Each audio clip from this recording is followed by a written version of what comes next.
ఏమైంది? రివర్స్ అయింది. ఎగ్జాంపుల్ చెప్తున్నా, మీకు తెలుసుగా, క్లారిటీ ఉంది కదా.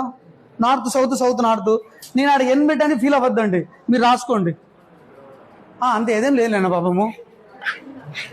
క్లియర్? మీరు బాగా చెప్పండి మా పక్షం అండి.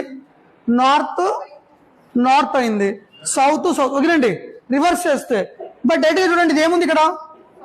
ఇది నార్తే కదా. రివర్స్ వదిలేసేయండి, ఇది నార్త్ సౌత్ అయినప్పుడు ఇది ఏమి ఉండాలి? North.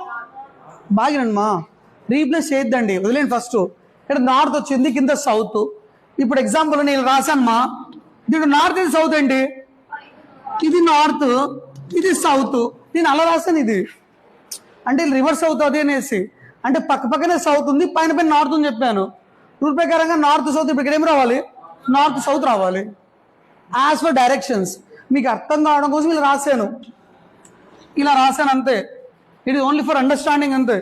And coming to this letters guys, ఈ 8 లెటర్స్ ఉన్నాయి కదా, ఇవి ఎలా తిప్పినా డైరెక్షన్ మార్చు. బాగానండి, రూల్ నెంబర్ 2 రాసుకోవద్దు. రూల్ నెంబర్ 2 వినండి, రాసుకోవద్దు. రూల్ నెంబర్ 2 ఏంటంటే, లెఫ్ట్ టు రైట్ అనేది చేంజ్ జరగదు. బాగానండి, నార్త్ సౌత్ అవుతుంది, సౌత్ నార్త్ అవుతుంది, బట్ లెఫ్ట్ రైట్ కాదు, రైట్ లెఫ్ట్ కాదు. ఎందుకని?